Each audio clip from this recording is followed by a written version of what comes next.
E por falar no Paulo Preto, foi condenado a uma quantidade enorme, uma pena enorme, 145 anos de prisão, uma semana antes de ele completar 70 anos de idade.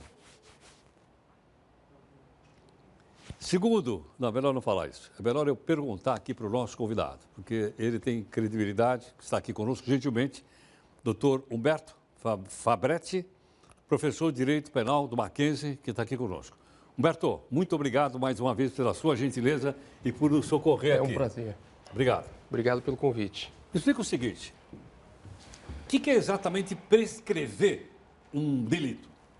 Tá. A prescrição, Heródoto, ela é um instituto do direito penal e, pela prescrição, o Estado, que tem o direito de punir aquele que eventualmente pratica um crime, ele perde o direito de exercer essa punição. Então, em palavras simples, nós poderíamos dizer que a prescrição é a perda do direito do Estado de punir o criminoso. Ele não vai ser mais processado? Ele não pode mais ser processado, não pode mais ser punido. Sei. Agora, essa prescrição, ela tem tempo determinado, varia de caso para caso, como é que é? Varia. A prescrição, ela no nosso Código Penal, ela é, sem sombra de dúvidas, um dos institutos mais complexos, porque existem várias formas de prescrição. Então, de uma maneira muito sucinta, a gente poderia dizer que a gente trabalha com a prescrição antes da aplicação efetiva da pena pelo juiz e com uma prescrição depois da pena efetivamente aplicada pelo juiz. Nesse primeiro momento, antes do juiz aplicar uma pena, essa prescrição ela é contada pelo máximo de tempo previsto como pena para aquele crime. Depois que o juiz aplica uma pena, a prescrição é contada pela pena que o juiz definiu na sentença. Agora me explica uma coisa. O que tem a ver, então, do cidadão completar 70 anos de idade? Muda esse tamanho da prescrição?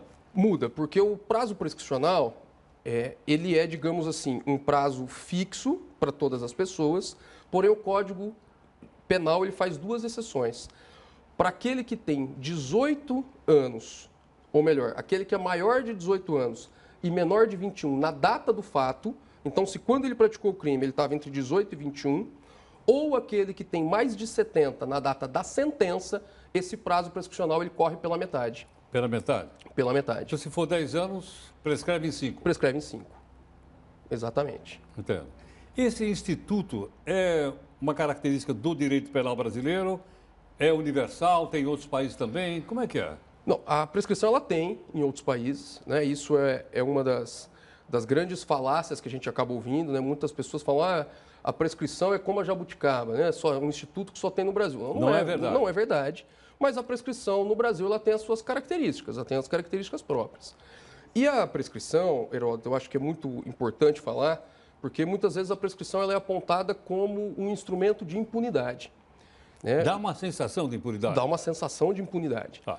Mas o efeito da prescrição, a importância da prescrição é pelo seguinte, se não houver a prescrição, aquele cidadão que eventualmente tenha praticado um crime, ele vai passar o resto da vida preocupado com a possibilidade de ser punido pelo Estado. Então, ao estabelecer lapsos prescricionais, o que o legislador está falando para o Estado é o seguinte, olha, você tem o direito de punir o criminoso, desde que você observe devidos prazos legais. E isso é importante porque isso faz com que, ou pelo menos deveria fazer, né, e é esse o grande paradoxo no Brasil, deveria fazer com que o Estado atuasse com rapidez.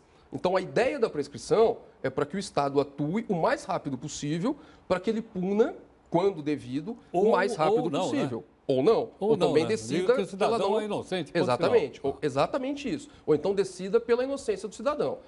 A ideia da prescrição é não deixar um cidadão o resto da sua vida na dúvida se será ou não processado, se será ou não condenado. Então, ele é um instrumento para trazer segurança jurídica para o cidadão. Essa é a finalidade da prescrição. Sim, porque também, se não prescrevesse, é quase que uma violação dos direitos humanos, não é? Exatamente. O cara, até a morte, ele vai estar achando que ainda vai responder por um crime que talvez tenha cometido na juventude? É exatamente essa a questão. Imagina um sujeito que comete um crime no final da sua adolescência, aos 18 anos. E esse sujeito está com 50 anos, com família constituída, com 3, 4 filhos, arrumou um emprego, nós vamos voltar para aquele crime cometido e puni-lo agora, 30 anos depois. Então, a ideia é mais ou menos aquela de que uma punição que leva muito tempo, ela deixa de ser uma punição justa. Porque aquela pessoa que está sendo punida, ela não é mais a pessoa que praticou o crime. Né? Uma punição é realizada 30 anos depois do fato, aquela pessoa já é completamente diferente. A punição se torna, muitas vezes, inclusive, desnecessária. Agora, Roberto, pelo que eu entendi, então, a prescrição não tem um tamanho determinado. Não tem um tamanho determinado. Não tem, porque Não. você está falando como leigo. Como leigo a gente acha, não, o cara matou, mas 30 anos depois ele não pode mais ser processado. Ele não tem um tamanho determinado. Não tem. Ela Varia tem de acordo com o delito que o cara cometeu. é Exatamente. isso? Varia de acordo com o delito que está sendo imputado ao sujeito. Ao cidadão. Mas nós temos um prazo máximo. Né? O prazo máximo de prescrição são 20 anos. 20 Ou anos. seja, qualquer crime no Brasil, ele prescreve em 20 anos. Agora, Heródoto, tem uma coisa que é importante da gente salientar. Quando a gente pensa nesses 20 anos, esses 20 anos eles não são contados de maneira ininterrupta. Existem o que nós chamamos de marcos interruptivos da prescrição. Então, vou lhe dar um exemplo numa conta fácil, porque advogado também não é bom de fazer conta. Imagine que o sujeito praticou um crime em 2010, tá? E esse crime seja um crime que prescreva em 5 anos, hipoteticamente. Então, em 2015, em tese, esse crime prescreveria. Essa possibilidade já não existe mais. O Código Penal ele não admite mais que se conte o lapso prescricional entre a data do fato e antes do início do processo. Então, esse lapso já não contaria. Mas vamos imaginar que em 2013, ao recebimento da denúncia pelo juiz, interrompe o lapso prescricional. Precisamos começar a contar os 5 anos novamente. Então, vamos imaginar que em 2006 veio uma sentença do juiz condenando esse sujeito. Interrompe-se novamente esse lapso prescricional. Então, esses 20 anos, eles podem se transformar em 40, eles podem se transformar em 35. Ela não é uma conta linear. Ela é uma conta que vai sofrendo interrupções e a contagem reinicia do zero. Entendo. Interessante. É muito interessante. Quer dizer, eu acho que é bom até que as pessoas saibam disso, né? Até Exatamente. para não ter aquilo porque... que a gente falou agora há pouco de uma sensação de impunidade. Exatamente. Porque, se nós pensarmos, por exemplo, pegar o exemplo da reportagem, que é o caso do Paulo Preto, os crimes que ele foi condenado agora, ocorreram em 2007. Olha o lapso temporal que nós estamos trabalhando. Então, nós estamos acusando uma pessoa de um crime que, eventualmente, agora, aconteceu ele escapou em 2007. por pouco. Eu até coloquei aí que ele escapou nos 45 minutos do segundo tempo. Ele escapou nos 45 do segundo tempo. É isso, Se a sentença não fosse publicada ontem, quarta-feira de cinzas, os crimes dele estariam prescritos. Porque ele fez aniversário, não é isso? Ele fez aniversário hoje. Hoje? Né? Então, hoje prescreveriam os crimes dele, porque ao fazer 70, o crime mais grave que ele foi condenado é o crime de peculato, que a pena máxima são 12 anos e prescreveriam em 16. Então, prescrevendo em 16 não está prescrito, como houve a sentença. Mas, a partir de hoje, o prazo seria de 8 anos. E aí já estaria prescrito. Entendi. Muito interessante.